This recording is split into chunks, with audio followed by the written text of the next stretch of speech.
ನಮಸ್ಕಾರ ಸ್ನೇಹಿತರೆ, ಇತ್ತೀಚಿನ ದಿನಗಳಲ್ಲಿ cyber crime is ramping very much. Cyber ಕ್ರಿಮಿನಲ್ಗಳಲ್ಲಿ ನಮ್ಮ ಮೊಬೈಲ್ ನಂಬರ್ ಹೇಗೆ ಸಿಗುತ್ತೆ? ನೀವು ಯಾವುದೋ ರೀತಿಯಾಗಿರ್ತಕ್ಕಂಥ ಒಂದು ಬಟ್ಟೆ ಖರೀದಿ ಮಾಡಿರ್ತೀರಾ, ಮೆಡಿಸಿನ್ ಖರೀದಿ ಮಾಡಿರ್ತೀರಾ, ಯಾವುದೋ ಒಂದು ಕಡೆ ಟ್ರಾವೆಲ್ ಮಾಡಿರ್ತೀರಾ, ನೀವು ಫೇಸ್ಬುಕ್, ಇನ್ಸ್ಟಾಗ್ರಾಮ್, ಸೋಷಿಯಲ್ ಮೀಡಿಯಾಗಳನ್ನು ಓಪನ್ ಮಾಡಿದ ತಕ್ಷಣ ನಿಮ್ಗೆ ಏನು ಕಾಣಿಸುತ್ತೆ ಅಂದ್ರೆ ಅದೇ ನಿಮ್ಮ ಪ್ರಿಫರೆನ್ಸಸ್ ಬರುತ್ತೆ.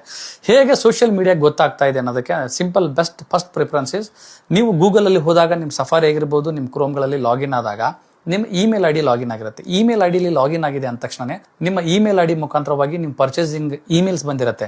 ಹಾಗೂ ನಿಮ್ಮ ಗೂಗಲ್ ಮುಖಾಂತರವಾಗಿ ಗೂಗಲ್ ಕಾಂಟ್ಯಾಕ್ಟ್ಸ್ ಕೂಡ ಸೇವ್ ಆಗಿರುತ್ತೆ. ಗೂಗಲ್ ಕಾಂಟ್ಯಾಕ್ಟ್ ಅಲ್ಲಿ ಸೇವ್ ಆಗಿರ್ತಕ್ಕಂಥ ನಿಮ್ಮ ಎಲ್ಲ ಮೊಬೈಲ್ ನಲ್ಲಿ ಇರ್ತಕ್ಕಂಥ ಗೂಗಲ್ ಕಾಂಟ್ಯಾಕ್ಟ್ಗಳು ಕೂಡ ಸೈಬರ್ ಕ್ರಿಮಿನಲ್ ಇರುತ್ತೆ. ನೀವು ತೆಗೆದುಕೊಂಡಿರ್ತಕ್ಕಂಥ ಒಂದೊಂದು ಫೋಟೋಸ್ ಇರುತ್ತೆ, ನೀವು ಗೂಗಲ್ ಡ್ರೈವ್ ಅಲ್ಲಿ ಅಪ್ಲೋಡ್ ಮಾಡಿರ್ತಾರೆ. ಇದು ನಿಮ್ಮ ಖಾಸಗಿತನಕ್ಕೂ ಹಾಗೂ ನಿಮ್ಮ ಗೌರವಕ್ಕೂ ಕೂಡ ಧಕ್ಕೆ ಆಗಬಹುದು. ಹಾಗೂ ನೀವು ಮತ್ತೊಂದು ಸ್ಥಳಗಳಿಗೆ ವಿಸಿಟ್ ಮಾಡಿರ್ತೀರಾ, ಅದರಲ್ಲಿ ಗೂಗಲ್ ಮ್ಯಾಪ್ ಕೂಡ ಲಾಗಿನ್ ಆಗಿರುತ್ತೆ. ಸೊ ಗೂಗಲ್ ಮ್ಯಾಪ್ ಮುಖಾಂತರ ನೀವು ಎಲ್ಲಿ ಪ್ರಯಾಣ ಮಾಡುತ್ತಿದ್ದೀರಾ ಅನ್ನೋದು ಕೂಡ ಸಿಗುತ್ತೆ. ನೀವು ಪರ್ಚೇಸ್ ಮಾಡಿದಾಗ ನಿಮ್ಮ phone pay, Google pay, Paytm ಗಳಲ್ಲೂ ಕೂಡ ನಿಮ್ಮ ಇಮೇಲ್ ಐಡಿ ಲಾಗಿನ್ ಆಗಿರುತ್ತದೆ.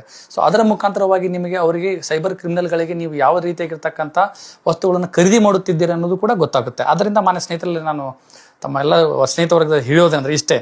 ಸೊ ಯಾವುದೇ ಕಾರಣಕ್ಕೂ ಕೂಡ ನಿಮ್ಮ ಮೊಬೈಲ್ ನಂಬರ್ನ ಶಾಪಿಂಗ್ ಮಾಲ್ಗಳಲ್ಲಿ ಹೋದಾಗ ನೀವು ಮೊಬೈಲ್ ನಂಬರ್ಗಳನ್ನು ಕೊಡಬೇಡಿ. ಸೊ ಇದು ನಿಮ್ಮ ಖಾಸಗಿತನಕ್ಕೆ ಧಕ್ಕೆ ಆಗುತ್ತದೆ ಹಾಗೂ ಇದು ಸೈಬರ್ ಕ್ರಿಮಿನಲ್ಗಳಿಗೆ ಆಹಾರವಾಗುತ್ತದೆ. ಅದೇ ರೀತಿಯಾಗಿರ್ತಕ್ಕಂಥ ನಿಮ್ಮ ಇಮೇಲ್ ಐಡಿನೂ ಕೂಡ ನೀವು ಗೂಗಲ್ ಕ್ರೋಮ್, ಸಫಾರಿ ಬ್ರೌಸರ್ಗಳಲ್ಲಿ ಲಾಗಿನ್ ಆಗಿರಬೇಡಿ.